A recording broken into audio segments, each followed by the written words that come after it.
Assalamualaikum warahmatullahi wabarakatuh. Selamat pagi semua. Terima kasih kerana berada di dalam program khusus pengurusan ini. Okey, sekarang ni apa yang akan berlaku pada slot ini adalah kami akan bentangkan tentang tata cara permohonan dan juga pelaksanaan aktiviti. Jadi oleh itu saya ingin jemput Encik Fazli, Executive Officer kita untuk bentangkan dahulu tentang SOP bagi permohonan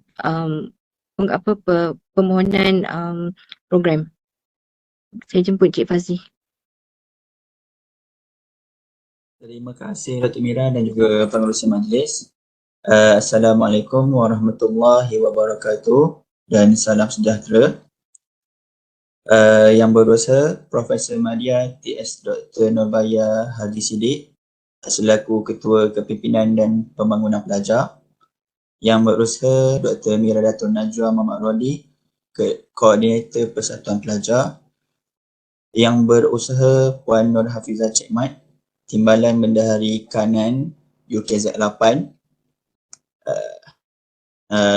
dan juga tidak dilupakan staf pentadbiran Haliwah Pelajar, penasihat-penasihat persatuan dan juga dikasihi semua pelajar-pelajar daripada semua persatuan lah di Kolej Pengajian Kejuruteraan. So pada pagi ini saya akan mulakan dengan sedikit lah orang kata pembentangan ataupun taklimat berkenaan dengan SOP permohonan aktiviti pelajar.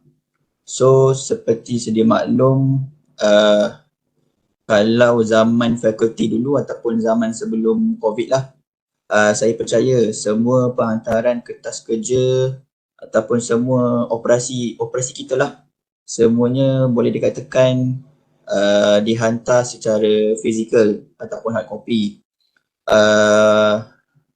Selepas zaman COVID, saya pun masuk akademi pada zaman COVID lah. Kita tidak lagi menerima kertas kerja ataupun permohonan secara fizikal.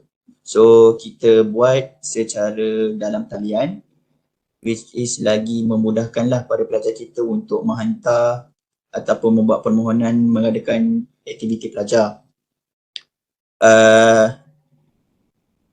Baiknya di situ adalah prosedur tu berjalan dengan cepat, tetapi bagi saya tidak kenal lah semua pelajar kita. Mungkin pelajar sebelum ini mungkin ada yang kenal, tapi selalunya kemungkinan akan kontak melalui telefon lah ataupun WhatsApp. Secara face to face memang saya rasa jarang lah. Siapa yang kenal tu mungkin selalulah berurusan di pejabat. So pagi ni saya akan terangkanlah sedikit tentang prosedur untuk membuat permohonan lah kertas kerja. Saya akan share slide.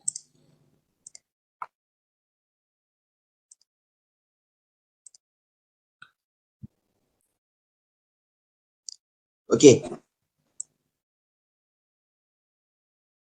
Pertama sekali, okey, untuk persatuan pelajar selalunya memang persatuan selalu akan menghantar kertas kerja lah untuk membuat aktiviti pelajar. Pertama sekali, saya ingatkanlah kepada para pelajar ataupun pemohon untuk berbincang terlebih dahulu dengan penasihat persatuan ataupun dengan penasihat program. Bila nak buat paperwork tu, perlu ada perbincangan terlebih dahulu. Bukannya pelajar sendiri buat, rasa okey, rasa permohonan tu rasa macam okey dan terus hantar kepada pihak kita. Ada juga saya tengok kertas kerja pelajar itu sendiri yang tanda tangan. Tiada semakan daripada penasihat. So itu pelajar tu memang saya akan kontak lah. Mana yang okey memang saya tak akan kontak. So maksudnya kita akan bawa keterusan terus. Mana yang ada orang kata perlu pembetulan, saya akan kontak direct lah melalui telefon. Okey, untuk pemakluman lah, mana-mana pelajar yang baru menjadi ahli persatuan ataupun belum pernah involve lagi dengan aktiviti persatuan ni, jika diberikan peluang untuk menghandle ataupun melakukan aktiviti pelajar, so kita beritahu ataupun kita ingatkan setiap kertas kerja perlu dihantar pada 15 hari bulan pada setiap bulan. Okey. Sebab apa kita tetapkan 15 hari bulan pada setiap bulan? Sebabnya selepas 15 hari bulan kita ada jadual untuk kita adakan mesyuarat bagi meluluskan permohonan aktiviti pelajar. So jadual mesyuarat tersebut boleh dilihat pada website Hal Ehwal Pelajar sendiri, nanti kita akan tunjuklah. So untuk permohonan aktiviti pelajar ini kita sediakan satu link permohonan. Link permohonan ini pun boleh dirujuk dalam website Hal Ehwal Pelajar. Okey, apa yang perlu untuk mendapatkan kelulusan bagi permohonan aktiviti pelajar? Pertama sekali kita ingatkan pelajar, permohonan aktiviti pelajar ni adalah melibatkan dua. Satu adalah permohonan kelulusan program, satu lagi adalah permohonan penuntukan. Okey, sebenarnya sama saja. Benda ni adalah akan diletakkan dalam kertas kerja juga. Cumanya saya nak ingatkan pelajar, sekiranya ada program yang tidak melibatkan peruntukan, dimaklumkan bahawa program tersebut perlu mendapatkan kelulusan juga daripada pihak Hal Ehwal Pelajar. Sebab ada pelajar yang keliru, kemungkinan program tak perlu peruntukan, saya rasa tak perlu hantar kot. Macam tu, ada juga yang pelajar bertanya. So perlu walaupun tanpa peruntukan perlu dihantar. Apa yang perlu dihantar kepada link yang akan kita sediakan adalah, pertama sekali yang paling penting adalah kertas kerja. Kertas kerja ni perlulah dimasukkan objektif program tersebut, di mana akan dilakukan. Okay, kalau kita lihat di sini bahagian saya makan kita akan tengok tujuan, objektif, tentatif. Yang penting implikasi kewangan. Implikasi kewangan ni pelajar perlu terlebih dahulu merujuk kepada borang C. Borang C nanti akan diterangkan oleh Dr. Mira. Okay, borang C ni sebenarnya adalah panduan untuk para pelajar sendiri. Which is contohnya pelajar nak keluar perlu ingin memohon peruntukan makan. So kita dah ada rate ataupun kadar-kadar yang tertentu untuk pelajar. Untuk permohonan makan ada dia punya kadarnya. Untuk kita jemput penceramah luar ada kadarnya. So untuk borang C ni dia sebenarnya kalau tak hantar dekat kita pun tak ada masalah, sebab saya akan tengok kertas kerja. Sebenarnya borang C ni hanyalah panduan sahaja kepada pelajar. Okey. Seterusnya, setelah saya mendapat ataupun sebenarnya dia punya proses setelah pelajar menghantar kertas kerja di link penghantaran ataupun permohonan kertas kerja, permohonan tersebut diterima oleh pihak saya lah, which is saya yang akan menyemak, saya akan terima terlebih dahulu. So saya akan semak lah. Yang paling penting dekat sini saya akan semak adalah bahagian implikasi kewangan. Bahagian sama ada permohonan pelajar ni sama ada terlibat dengan PI ataupun sebagainya. Yang itu pihak koordinator persatuan pelajar lah, Dr. Mira dan juga Dr. Bayar, dia orang akan semak lah. Bahagian saya ni yang pentingnya adalah bahagian implikasi kewangan. Yang saya akan semak, saya juga akan refer borang C lah, sebab ada pelajar ni kadang-kadang dia tak refer borang C, minta makan seolah-olah macam tiada panduan. Maksudnya main minta sajalah, sebab kadarnya kita seperti sedia maklum, contoh minum pagi sekarang kita ada kadar baru sebanyak RM5. Makan tengah hari kita rate kita sekarang RM7.50, sama juga dengan makan malam lah. Ada pelajar dorang saya tak pastilah, mungkin baru pertama kali ataupun tidak mendapat pendedahan, mohon kadar untuk makanan ataupun sebagainya lebih daripada kadar maksimum yang ditetapkan dalam borang C lah. So kita haruslah ikut borang C itu sebagai panduan kita. Okey, untuk makluman pelajar, pejabat Hal Ehwal Pelajar ni kita akan mengkategorikan permohonan pelajar ini ada dua kategori. Pertama sekali adalah permohonan di bawah 500. Okey, yang ni selalunya pelajar memang suka lah. Sebab dah sedia maklum bila bawah 500 kita akan bawa kelulusan permohonan tersebut kepada kelulusan secara terus kepada penolong naib chancellor. Sebab kita ada ketetapan di Kolej Pengajian Kejuruteraan bahawa setiap permohonan yang bawah daripada 500 tidak perlu dibawa ke dalam mesyuarat Jawatankuasa Pengurusan Aktiviti Pelajar. So di sini untuk tahun ni lah, macam tahun-tahun sebelum ni, insya-Allah kemungkinan permohonan bawah 500 ni selalunya akan diluluskan lah. Untuk tahun ni kita akan semak dengan lebih detail sebabnya dengan bajet yang sedia ada ni saya perlu semak dengan lebih detail lah. Tidak sewenang-wenangnya akan diluluskan. Kita akan semak terlebih dahulu sebab kemungkinan pelajar sedia maklum jika dihantar sahaja permohonan bawah 500 ni mesti confirm lah akan lepas. Tapi untuk tahun ni saya akan lebih detail sikit lah. Okey, untuk makluman juga pelajar, walaupun permohonan bawah 500 ni akan diluluskan secara terus, tapi perlu diingatkan janganlah hantar permohonan yang bawah daripada 500 ni 3 hari sebelum, 5 hari sebelum. Saya faham sebab pelajar okey bawah 500 ni sekejap je kelulusan, tidak perlu masuk dalam mesyuarat sebulan sekali. Tapi kita minta ihsan daripada pelajar-pelajar. Pihak hal luar pelajar pun perlu menyemak dan juga ada proses kelulusannya. Bukannya kalau saya semak okey kertas kerja ni boleh diluluskan, tidak terus kita terus luluskan dan keluar surat lulusan. Kita perlu ikut prosedur which is penolong Naib Chancellor kita pun perlu menyemak.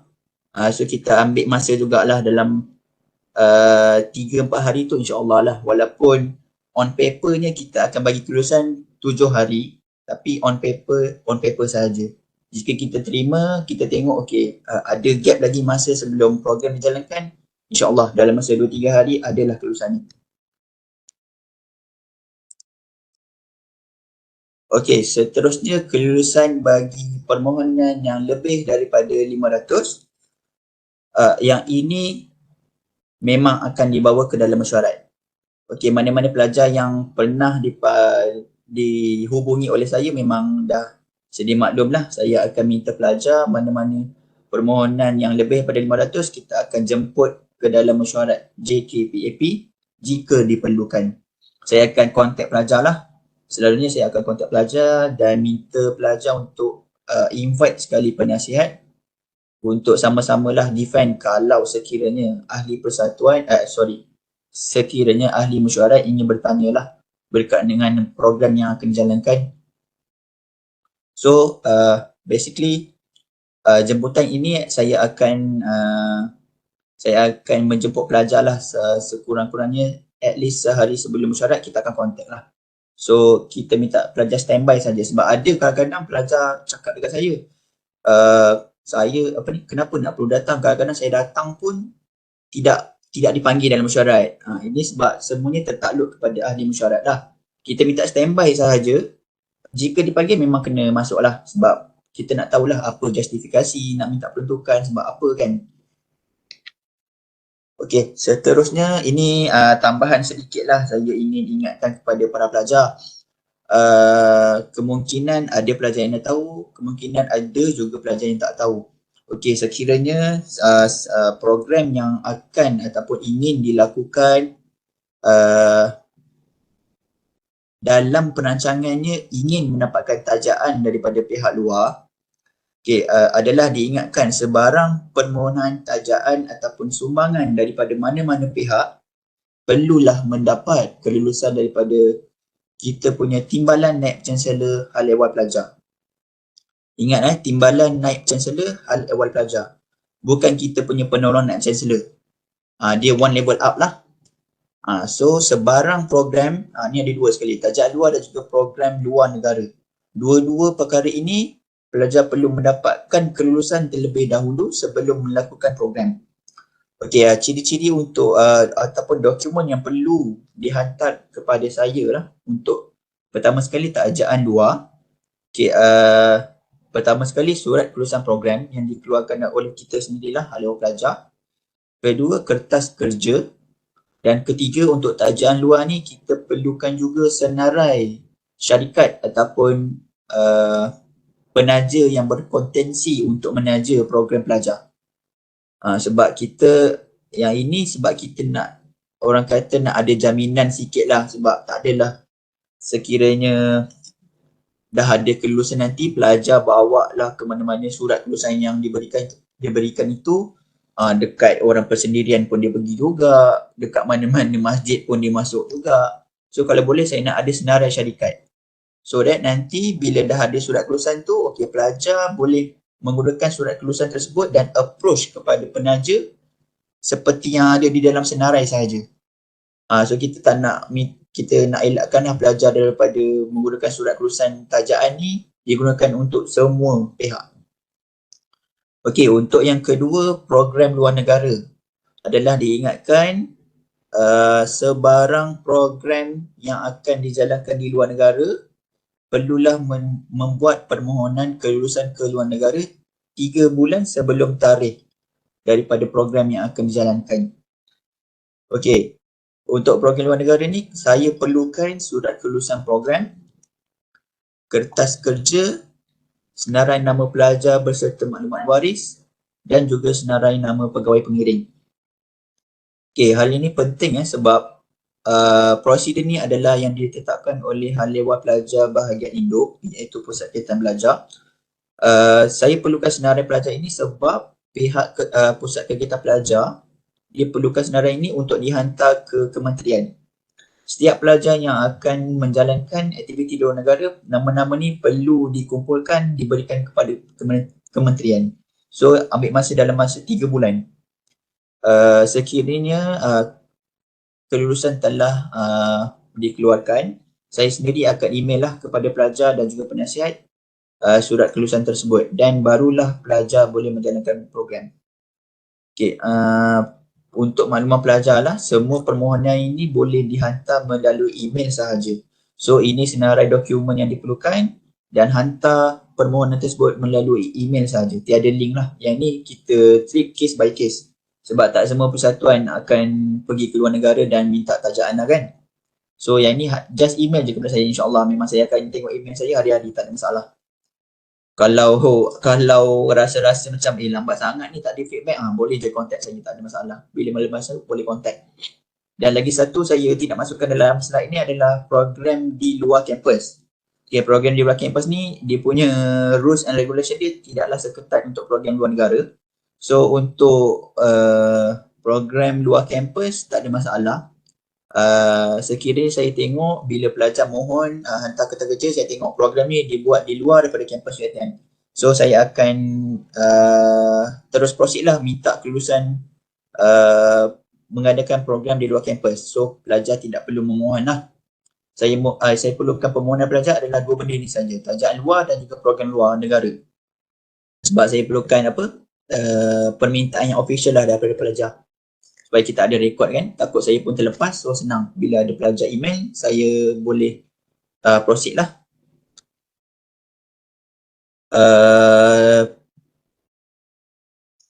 Saya rasa itu saja kot. Okey, sebarang pertanyaan ataupun maklumat yang tidak jelas, so saya minta pelajar boleh contact saya lah terus.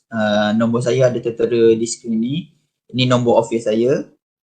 You nak call boleh, you nak WhatsApp pun boleh sebab nombor ni adalah WhatsApp for business, so boleh je WhatsApp. Kalau WhatsApp malam pun tak ada masalah, tapi saya akan reply pagi lah. Email saya pun ada di sini, apa-apa boleh saja email. Okey, itu saja Dr. Mira. Kejap. Saya nak tunjuk sekali kita punya website, sorry.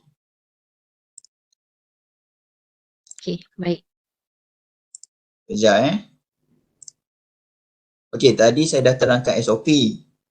So saya ada mention lah juga tadi kan, semuanya ada di dalam website kita. So pada pelajar, especially kita punya ahli persatuan lah dan juga penasihat persatuan, saya nak ingatkan lagi sekali, HEP ada website. So sebarang permohonan ataupun kita punya servis bolehlah layari website COE HEP. Okey. Saya tak nak kalau ini okey, kalau sebab ini saya dah selalu buka, so dia terus pergilah COE HEP ni dekat kita punya. Kalau you just Google COE HEP, so yang pertama sekali yang keluar dekat Google tu, itu adalah website kita. So ini adalah website COE HEP lah.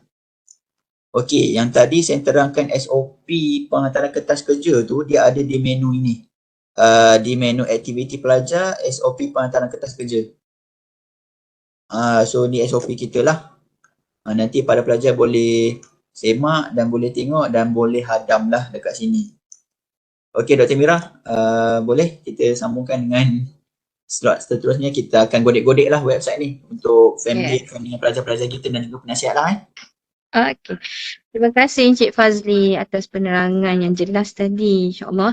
Okey, saya di sini akan teruskan lagi slot ini dengan menerangkan tentang tata cara bagaimana pelajar boleh menghantar permohonan mendapatkan borang-borang melalui kita punya COE HEP Google Site ni. So seperti mana Encik Fazli nyatakan tadi, semua persatuan, kelab, ahli-ahli, majlis tertinggi, penasihat perlu cakna tentang kewujudan COE HEP Google Site ini. Okay?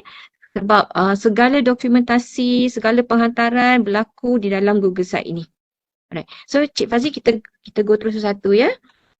Okay. Untuk aktiviti pelajar, okay, anda semua boleh ke tab aktiviti pelajar. Okay. Kita mulakan dengan penghantaran kertas kerja aktiviti pelajar. Okay. Di sini terdapat senarai semak penghantaran kertas kerja dan juga borang-borang. Mungkin kita boleh tengok senarai semak penghantaran kertas kerja kerana senarai semak ni telah lengkap. Okay, menyatakan dokumen yang perlu dihantar bagi memohon kelulusan program. Okay. Jadinya apa yang anda perlukan adalah kertas kerja. Okay, di sini kita sediakan juga template kertas kerja yang mana boleh dimuat turun, okay, diguna pakai bagi semua aktiviti kan, dan untuk di-upload semula ke dalam pautan yang disediakan bagi tujuan memohon kelulusan. Okay. Dan yang penting, okay, ini borang C. Okay, borang C. So di sini juga kita letakkan juga template borang C bagi dimuat turun. Okay. Dan apa yang perlu dihantar juga adalah borang KIPIPO, kita panggil borang KPIPO yang mana menyatakan elemen kemahiran insaniah, okay, performance indicator dan juga program objektif. Okay, yang ini juga boleh dimuat turun di borang yang selain semak ini, okay. Dan kepada mana-mana program, okay, yang melibatkan ceramah, yang melibatkan perlunya fasilitator ataupun pengadil, sila sertakan CV. Okay, di sini kita letakkan penceramah, tapi untuk masa sekarang kita perlukan juga CV fasilitator dan juga CV pengadil bagi tujuan semakan, kelayakan, okay, untuk lantikan. Okay, dan juga dokumen-dokumen yang berkaitan lah untuk sokongan bagi permohonan kelulusan program tersebut. Okay. Mungkin kita boleh tengok borang C. Okay. Yang ini penting lagi-lagi untuk program yang akan memohon peruntukan. Okay. Yang mana dalam dalam kertas kerja di bahagian implikasi kewangan, anda perlu jelas menyatakan bagaimana peruntukan yang dimohon itu akan dibelanjakan. Okay. Mengikut follow betul-betul exactly yang ternyata di dalam borang C. Okay, ini adalah rujukan. Betul, tadi Encik Fazli kata, okay, borang C ni perlu dihantar, okay, dan juga perlu dirujuk. Ini. Okay, yang ini yang penting untuk anda jadikan rujukan bagi memohon peruntukan. Okay. Boleh buka Encik Fazli, borang C?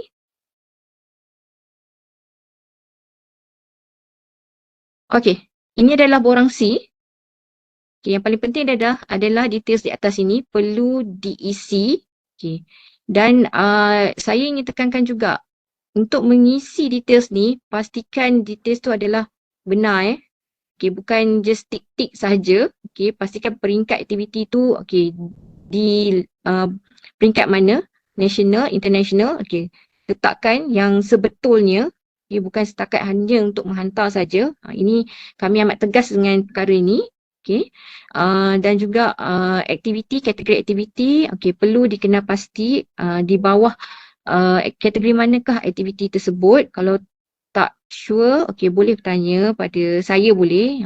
Kita boleh tolong bantu untuk mengenal pasti kategori aktiviti. Okey, kita turun di bawah. Kita turun ke keperuntukan. Okey, ini adalah maklumat-maklumat yang perlu diisi. Okey. Alright, kita akan sentuh di bahagian permohonan peruntukan. Okey, ini maklumat perbelanjaan. Okey, maklumat perbelanjaan ia ada beberapa kita panggil section. Okey, yang bukan semua perlu diisi, dia perlu diisi mengikut keperluan program. Okey, bukannya semua section ini perlu diisi. Okey, kena faham tu ya. Sebab bukan memang ada yang bertanya adakah semua kena isi. Tak, ikut pada keperluan program. Okey. Kalau kata ikut aktiviti persatuan, kalau kita tengok di sini di section yang pertama ini, okey, 1A KA ini elam makanan untuk aktiviti persatuan. Maka di situ dah ternyata jumlah peruntukan yang boleh dimohon. Okay, mengikut bilangan peserta yang terlibat dalam program tersebut. Okey, di sini kami ingin tegaskan peserta yang terlibat adalah yang dikira untuk peruntukan ini adalah hanya pelajar UiTM. Kalau kita di bawah KPK, makanya pelajar KPK. Bukan orang luar. Okey. Kena ingat peruntukan yang dimohon ini hanyalah kepada pelajar KPK. Sebab anda minta mohon melalui KPK kan. So adalah pelajar KPK. Dan bilangan tersebut mestilah mengikut bilangan pelajar KPK yang menyertai. Okey, bukannya total yang termasuk national, international kan, bukan. Okey, KPK saja. Alright.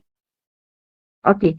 So kita boleh tengok ke bawah. Okey, ini adalah kita ada allow untuk jamuan, kita ada jamuan makan program khusus seminar bengkel. Okey, ini adalah rate yang telah diluluskan oleh mesyuarat untuk anda mohonlah.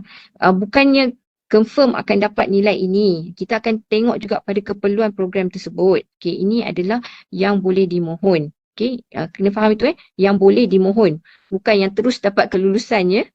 Okey, jangan salah faham bila isi terus dapat kelulusan. Bukannya. Okey, dia akan termaktub semula kepada keputusan mesyuarat JKPAP yang dipengerusikan oleh PNC kita. Okey. Alright. So kita ada juga untuk bayaran makanan dan penginapan bagi program secara package. Okey, program secara package ni saya ingin tegaskan jugalah perkara ini. Kadang kita ada program di luar. Okey, bila kita ada program di luar, memerlukan peruntukan. Jadinya, bila dilihat di bawah perkeliling yang baru kita dapat itu, PNC, perkeliling VC, okey, sila rujuk perkeliling VC itu, sebarang program yang dijalankan di luar premis UiTM tidak boleh memohon sebarang peruntukan. Okey. Okey, di bawah bilangan 2 2023. Okey, perkeliling itu. Right? So rujuk. Sebelum anda nak mohon juga anda kena rujuk perkeliling itu. Itu paling penting. Okey. Alright. So kita akan turun ke bawah lagi. Kita akan tengok peruntukan yang boleh mohon juga adalah peralatan dan keperluan program. Okey, untuk peralatan keperluan program ini okey, anda memang dia ada menyatakan yang maksimum 250 orang, okey, dengan nilai RM4 seorang dan tidak melebihi RM1,000. Okey, itu tidak bermakna kalau kata program yang dijalankan itu melibatkan 100 orang dan anda boleh mohon RM1,000. Okey. Alright. So balik kepada nilai RM4 tu. Okey, so kiranya jika peserta yang terlibat itu adalah 100 orang di bawah iaitu pelajar KPK, jadi you kali dengan RM4, so it will be RM400 saja. Bukannya you just terus shoot ke 1,000. Tidak ya. Okey, baiklah. Okey, untuk yang percetakan ini, okey, di sini ada nyatakan nilai yang boleh dimohon, tetapi perlu diingatkan di sini untuk percetakan kita hanya membenarkan percetakan dijalankan di unit percetakan UiTM. Sekiranya unit percetakan UiTM tidak dapat memenuhi keperluan anda untuk mencetak bahan itu, mengikut spesifikasi yang anda tetapkan, makanya unit percetakan perlu mengeluarkan satu surat yang menyatakan tidak boleh memenuhilah keperluan tu. Baru anda boleh membuat cetakan di luar UiTM. Itu syarat dia. Alright, kena faham Alright. And saya nak kata apa, remind juga tentang makanan. Okay, makanan kita ada caterer yang didaftarkan di bawah UiTM.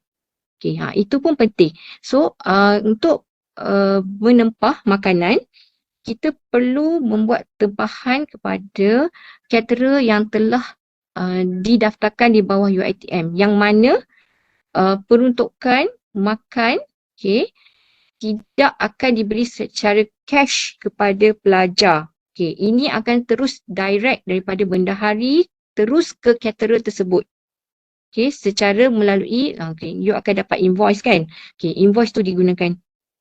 Dan kita akan ada LO semua lah, dokumen yang seterusnya. Okay.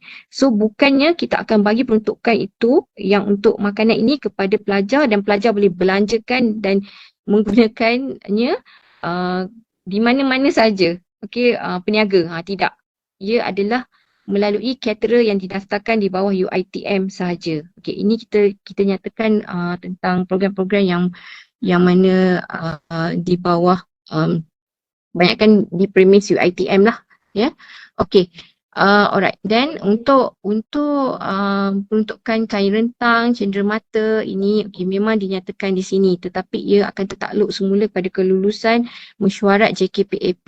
Okay. Untuk cenderamata ini juga perlu diingatkan, okay, cenderamata kepada kalau kita jemput staff UiTM, kita tak akan bagi cenderamata. Okay. So tak perlu mohon pun, tak boleh mohon pun. Macam tu cerita dia. Okey, kena ingat kita akan tengok juga kepada siapa kita akan beri cenderamata ini. Dan kebiasaannya bila kita buat bayaran honorarium, kita dah tak beri cenderamata pada dia. Okey, tapi kita akan tengok juga tentang keperluannya lah. Okey. So kita minta kalau sebelum anda memutuskan, rujuk pada kami dulu. Okey, supaya tidak akan ada masalah lah selepas ni. Kita satu lagi pesanan kami, jangan berjanji apa-apa ya dengan pihak luar. Itu. Janji bayaran, janji apa jangan. Sebab ini you baru memohon, bukannya diluluskan lagi ya. Itu you kena tahu tu, kena faham itu ya. Alright. So apa-apa rujuk pada kami dahulu. Okey, baiklah. Untuk filem proses gambar foto ini sememangnya kita pun tak perlu dah peruntukan ni. Kita pun dah banyak kata apa menghantar secara online kan, bukannya kita nak kena kata cuci gambar kan, kena print secara hard copy, tidak. Okey, so laporan program dan aktiviti gambar ni kan. Okey, so yang ini kami jangkakan tiadalah yang akan memohon. Okey, sebab kita sekarang semua berlaku secara online. Okey, alright. Untuk yang t-shirt, yang ini pun satu perkara yang hangat jugalah, yang selalu pelajar cuba mohon. Kena faham di sini untuk permohonan t-shirt pakaian ini kita perlukan kelulusan daripada TNCACP untuk membenarkan bagi memohon peruntukan. Itu kena faham. Tetapi sekiranya ada yang perlu keperluan t-shirt ni, kami ingin menyerulah anda untuk cuba mendapatkan penajaan. Penajaan untuk t-shirt ni, kerana untuk penempahan t-shirt ni juga ia bukan semudah yang kita sangka. Dapat kelulusan dan boleh pergi ke mana-mana vendor, tidak. Ia akan juga melalui vendor yang telah didaftarkan di bawah UiTM. Itu yang bila ada yang jumpa kami kata kita akan melalui EP+. Itu. So bukannya sebarang-barang you boleh pergi ke vendor-vendor mana-mana saja yang saya suka untuk saya tempah. Tidak. Okay. Alright. So kena faham ni t-shirt berkollar ini bukan kita cuba dalam persatuan dan kelab kita, kalau mengikut keperluan kita cubalah mohon, mungkin kita boleh mendapatkan tajaan ke. Okay. Alright. Untuk yang seterusnya, saya ingin tekankan juga untuk honorarium ini. Di section honorarium. Apa yang perlu anda faham di sini adalah anda perlu tahu kelayakan penceramah tersebut. Mengikut di sini dia disenaraikan grade-grade. Kalau tak pasti boleh tanya penasihat. Saya yakin penasihat faham tentang grade-grade ni. Boleh tanya penasihat mana satu ya doktor kita nak letakkan. So jadinya pemilihan tu adalah mengikut kelayakan penceramah tersebut. Okay, sama juga dengan facilitator, okay, jurulatih ini, alright, kena tahu berapa jam, okay, yang diperlukan. And then bila kita sebut pasal jam ni, okay, semua kena faham yang ia akan mengikut tentatif. Kami akan buat semakan melalui tentatif. Jika anda meletakkan kat situ, keperluannya adalah 3 jam, kami akan buka tentatif balik, kami akan pastikan memang 3 jam acara itu berlangsung. Dan keperluan untuk ceramah, fasilitator ataupun pengadil memang selama yang dinyatakan tersebut lah. Okay, bukannya simply you boleh letakkan, letaklah try your luck. Tak ada try luck ya di sini. Okay, kita akan semak satu persatu. Okay, jadi sebab tu kita tekankan kertas kerja perlu semakkan kata apa semua yang terlibat jawatankuasa termasuk penasihat. Okay, semak mengikut operasi dan baru dihantar pada kami. Sebab kami juga akan buat semakan, bukannya semakan, kalau boleh kita tak nak buat semakan untuk dikembalikan semula. Okay, jadi kami akan buat semakan mengikut keperluan yang dimohon tu. Okay, jadinya kena faham di situ tentatif itu pun penting. Bila kita mohon, kami akan balik kepada tentatif. Okay, baiklah, mungkin kita boleh turun ke bawah lagi untuk hadiah program pertandingan ini pun salah satu perkara yang hangat juga yang dimohon. Okey, ini kena pastikan hadiah ataupun program jika ingin memohon perlu mengikut peringkat, peringkat pertandingan tersebut, dan juga kategori. Kita ada kategori individual kan, berkumpulan. Kita kena tengok mengikut borang C ni. Alright, and then rate dia pun adalah mengikut borang C. Tak boleh tambah lah, ikut borang C itulah kan, mengikut tempat pertama, kedua dan ketiga. Okey, harap ini fahamlah ya. Okey, baiklah. Kita teruskan di bawah. Kita akan terus ke bawah. Okey. Untuk majlis-majlis keahlian, yang mana lagi-lagi macam sekarang ni pelajar lagi sukalah nak adakan makar, MPG kan, untuk meraihkan pelajar-pelajar kan. Okey, kami ingin menegaskan di sini, untuk acara-acara majlis kerakyat ini seperti mana yang saya maklumkan tadi, acara begini jika dijalankan di luar permis UiTM makanya tidak layak untuk memohon peruntukan. Ini bukan kami tak nak bagi, tapi pekeliling dah nyatakan begitu. Okay, so kena faham. Alright, so sekiranya anda ingin memohon peruntukan, makanya perlu dijalankan di dalam premis UiTM. Okay, alright, dan ia tertakluk balik kepada keputusan JKPAP. Okay, boleh ya? Okey, kalau kita tengok di borang C ini juga ada juga lain-lain perbelanjaan sila nyatakan secara terperinci. Okey, yang ini bukannya tak boleh isi, boleh isi tapi berbalik kepada yang perkara saya sebut tadi, kami akan semak semula keperluan, mengikut keperluan. Okey, jika perkara yang disebutkan dalam lain-lain perbelanjaan ini ada di mana-mana section di atas, makanya kita akan follow yang itu. Okey, boleh Alright, kita akan follow yang itu. Kita akan tengok pada keperluan program. Alright. Okey.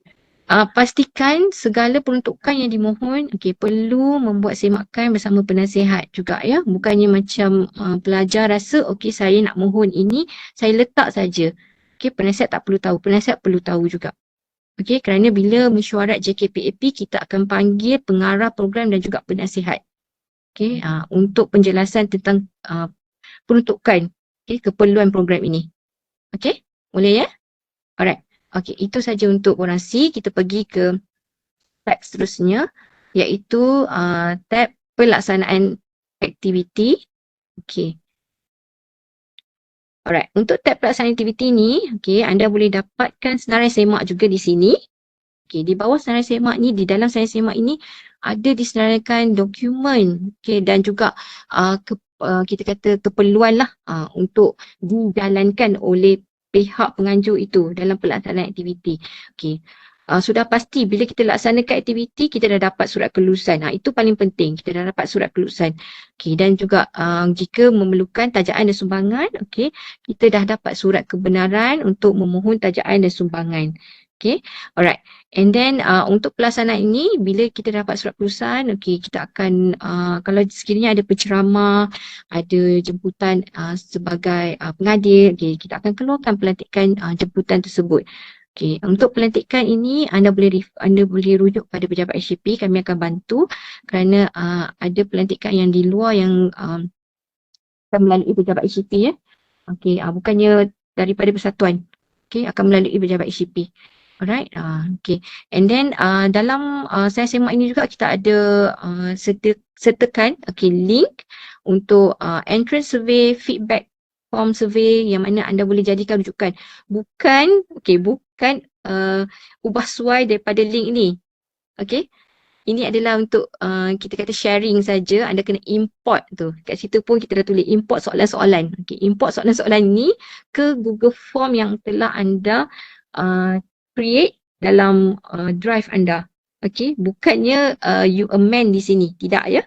Ini adalah rujukan semua sebab banyak kali dah kami tengok kenapa berubah kan. So jangan amend di sini ya. Import question tu masuk dalam Google Form yang anda create di dalam drive anda.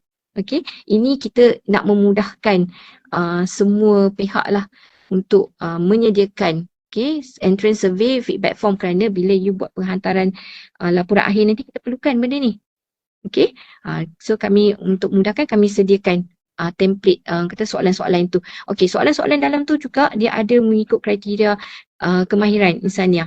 Bukannya keperluan untuk mengimport semua soalan-soalan. Okay, ia akan berbalik kepada nature program tu. Sekiranya program itu melibatkan kepimpinan, maka soalan kepimpinan lah akan wujud di situ. Contohnya, program itu melibatkan keusahawanan, maka soalan keusahawanan lah akan wujud dalam Google Form anda tu. Okay, faham ya? Alright. Sebab kita perhati ada yang import semua, minta peserta klik semua. Padahal ada juga yang ciri-ciri kategori yang tidak perlu di situ. Okay, so pilih yang perlu saja. Okay, alright. Dan sudah pasti anda perlu menyediakan poster untuk bahan, okay, and keperluan mengenal pasti lokasi, penyediaan borang honorarium, ini boleh rujuk pada pihak pejabat HCP. Kami akan bantu untuk anda serahkan borang honorarium kepada penceramah tersebut. Okey, dan juga ini penting nombor 10 ni. Sekiranya pada waktu permohonan itu, tarikh dah itu kita panggil tentatively lah. Tarikh ditetapkan pada sekian tarikh, tetapi menuju ke tarikh tersebut ada contohlah masalah berlaku. So anda perlu menangguhkan dahulu dan membuat pindaan tarikh baru. Makanya borang E perlu diisi untuk menyatakan tarikh baru. Termasuk juga pembatalan aktiviti. Bukan kata tak nak buat, tak payah buat apa-apa, duduk diam-diam. Tidak. Isikan borang ni supaya kami maklum yang aktiviti tersebut telah dibatalkan. Kena faham di sini ya. Alright. So mungkin kita pergi ke yang seterusnya, kita pergi ke tab seterusnya, Cik Fazli. Okey, di sini kita ada borang penangguhan pindaan. Okey, boleh dapatkan di sini. Okey, seterusnya ialah sijil. Ini pun satu perkara yang selalu ditanya pada kami. Okey, kita ada link permohonan sijil bagi mendapatkan tanda tangan. Okey, di sini. Untuk template sijil, kita ada letakkan pautan untuk mendapatkan template. Tapi tak semestinya anda perlu mengikut template ini sekiranya sebab kita nak meraihkan kreativiti pelajar. Jadi pelajar nak reka, nak cipta template sendiri, silakan, tak ada masalah, tapi perlu disemak. Okey, itu kita minta mohon peranan penasihat ya, buat semakan, pastikan nama especially yang menandatangani itulah betul. Okey, dan template tersebut bersama nama peserta itu dihantar ke link ini. Okey, tak semestinya anda pakai template yang kita letakkan di sini. Okey, anda boleh cipta template anda dan bersama nama peserta, nama kata apa, mungkin nak bagi sijil kepada facilitator ke, tak apa, letak je kat situ. Okey, tapi akan dihantar ke link permohonan ini. Okey, dan kami akan bantu untuk dapatkan tantangan. Okey, boleh ya? Alright, so kita akan pergi ke tab yang seterusnya di bawah aktiviti pelajar, iaitu penghantaran laporan akhir program dan tuntutan kewangan. Okey, untuk tuntutan kewangan nanti kita akan ada slot yang selepas ini bersama Puan Hafizah daripada pejabat bendahari kita. Okey, so saya akan fokuskan kepada penghantaran laporan akhir. Okey, kat sini juga kita letakkan senarai semak penghantaran laporan akhir. Okey, so ini juga bagi memudahkan semua untuk melihat okey apa yang perlu disediakan bagi kita menghantar laporan akhir. So di sini adalah dokumen yang perlu diisi dan dihantar ke pautan penghantaran laporan akhir. Okey. So kita yang paling penting adalah borang L2. Okey, dan laporan penuh. So kita letakkan di sini pautan okey bagi template borang. Okey, anda boleh dapatkan di sini dan ini tadi kita ada buat analisa kan. Ini kita kena isikan analisa KI. Okey, ada pautan juga Excel di sini. Okay, and then kita perlu menghantar juga entrance survey and feedback. Okay, kerana apa? Inilah kita nak buat semakan. Sebab tadi you buat analisa KI, kita akan semak balik daripada entrance and feedback ni. Sebagai bukti lah. Betul ke? You buat feedback form and entrance form ni. Okay, alright. And then okay, untuk perkara 5 tu bagi program sulam. Alright. And then perlu lampirkan surat kelulusan, surat jemputan dan surat-surat yang mana yang dokumen yang diperlukan yang diterima dan diperlukan juga untuk permohonan kan. You buat permohonan contoh macam CV, okay. Kita perlukan juga you hantar CV penceramah walaupun waktu permohonan dah hantar. Dekat sini pun you kena hantar semula. Right. Okay. Untuk yang resit-resit, okey, resit-resit pembelian ini, okey, yang ini kita perlukan resit asal. Okey, resit asal. Bukannya scanning-scanning ke apa, tidak. Sekarang tidak dah. Okey, kita perlukan resit asal. Tanda tangan pun asal lah. Okey, alright. And then untuk sebarang mungkin ada kekeliruan ataupun mungkin ada pertanyaan untuk penghantaran laporan akhir ni bolehlah rujuk pada pejabat HCP. Dan saya juga ingin tegaskanlah tentang penghantaran laporan akhir ni. Kami setiap bulan kita akan buat sekmakan program yang telah dijalankan dan perlu menghantar laporan akhir. Okey. Jadinya di sini dimohon semua persatuan dan kelab untuk menghantar laporan akhir selewat-lewatnya 2 minggu selepas program tamat. Okey. Maksudnya hari ni kalau kajian hari ni KPOP 2 minggu lagi dalam masa 2 minggu ni perlu hantar laporan akhir. Okey. Itu yang you dapat email daripada Encik Syafiq tu. Kejar kan? Kerana apa? Kita perlukan rekod ini untuk tujuan audit. Okey, membuktikan bahawa kelulusan telah diberikan dan juga program telah tamat. Okey, ini bukti dia. Laporan akhir telah diterima. Okey, boleh ya? Okey, alright. Saya nak sentuh sikit. Okey, untuk di bawah COHCP ni, bukannya setakat di bawah tab aktiviti pelajar saja. Kita ada satu lagi, e-Chatna. Memandangkan kita di bawah persatuan dan juga kelab, makanya di bawah e-Chatna ni ada section yang boleh diisi juga oleh persatuan dan kelab. Okey. Saya tekankan iaitulah yang lain tu sebab dia lebih kepada kebajikan. Okey. So untuk persatuan dan kelab ni sekiranya ada masalah tentang fasiliti, okey, anda boleh buat aduan fasiliti yang mana sebenarnya aduan fasiliti juga boleh buat terus kepada unit fasiliti. Okay. Dan untuk hebahan, hebahan ni memang sangat penting lah sebab kita perlukan banyak platform untuk menghebahkan, mempromosikan kita punya program kan. Jadinya melalui e-Chatna juga kalau kita tengok ada publicity program. Anda boleh isikan e-Chatna untuk publicity program. Okay. Tapi kena perlu lengkap ya, sekali dengan poster. Okay. Alright. So itu saja untuk permohonan dan juga pelaksanaan aktiviti. Saya kembalikan kepada Cik Pengerusi Majlis.